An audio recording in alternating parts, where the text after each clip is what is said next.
Bismillahirrahmanirrahim. Assalamualaikum warahmatullahi wabarakatuh. Perkenalkan, nama saya Muhammad Yusran dengan NIM L0212111051. Di sini saya akan membahas mengenai molting dan pertumbuhan pada krustase dan akan memenuhi tugas kuliah fisiologi hewan air. Yang pertama itu adalah pengertian molting. Molting pada krustase adalah proses melepaskan kulit lama dan tumbuh kulit baru yang diperlukan untuk pertumbuhan dan perkembangan hewan. Faktor seperti suhu, nutrisi, dan kondisi lingkungan dapat mempengaruhi proses molting. Hewan krustase melepaskan kulit lama dengan bantuan enzim, dan kulit baru mereka lebih besar dan keras. Setelah molting, hewan krustase lebih rentan terhadap pemangsa karena kulit baru mereka masih lunak. Molting sangat penting bagi hewan krustase untuk tumbuh, berkembang, dan bertahan hidup. Selanjutnya, faktor yang mempengaruhi molting. Faktor langsung adalah faktor hormon dan enzim molting krustase dapat mempengaruhi molting secara langsung, sedangkan nutrisi buruk dapat menghambat pertumbuhan dan molting pada krustase. Faktor tidak langsungnya, misalnya seperti suhu, lingkungan, ketersediaan makanan, kepadatan populasi, dan faktor lingkungan dan dapat mempengaruhi proses molting pada krustase. Selanjutnya, tahapan molting. Proses molting pada hewan invertebrata terdiri dari 3 tahap utama, yaitu premolt, age disease, dan postmolt. Premolt adalah tahap persiapan. Adhesive adalah tahap pengelupasan kulit lama dan pertumbuhan kulit baru, sedangkan postmolt adalah tahap pemulihan setelah proses pengelupasan selesai. Hormon molting seperti edisone berperan penting dalam mengatur ketiga tahap tersebut.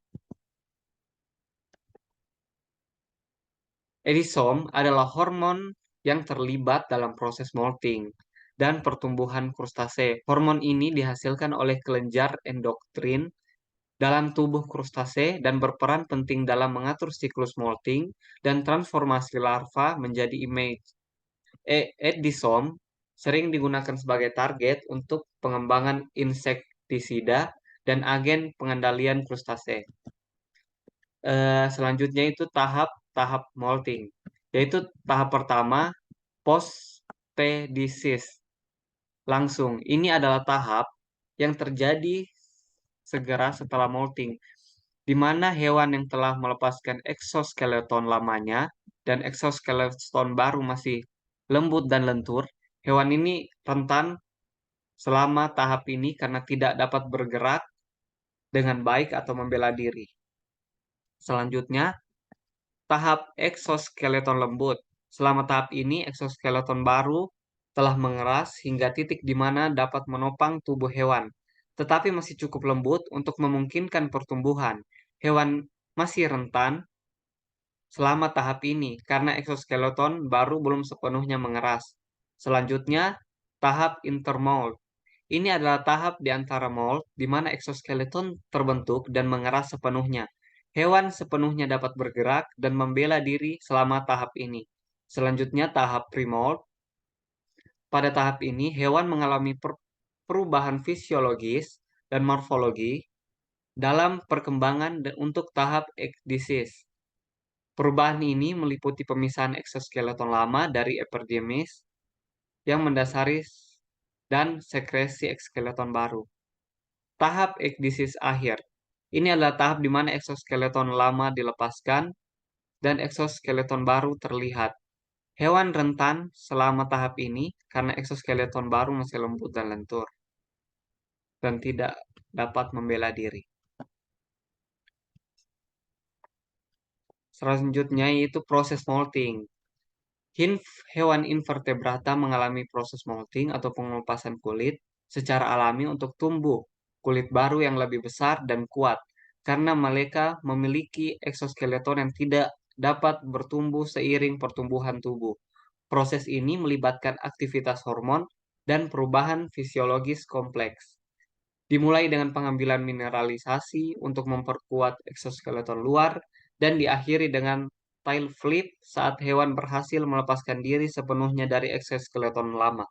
Pada kasus lobster, pengelupasan dimulai pada kepala, appendages kepala, dan diikuti oleh abdomen dan kaki dalam beberapa tahap. Yang terakhir yaitu variabel yang mengindikasi molting dan kesuksesan ekdisis. Yang pertama, panjang fototase durasi paparan cahaya dalam sehari mempengaruhi waktu pergantian kulit pada invertebrata, tergantung pada jenisnya. Yang kedua, hormon pergantian kulit dan hormon penghambat pergantian kulit harus dalam keseimbangan yang tepat. Yang ketiga, suhu air. Suhu air mempengaruhi pergantian kulit.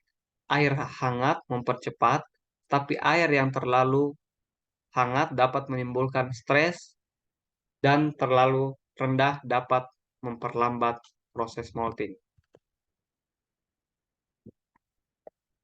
Mungkin itu saja tadi presentasi saya.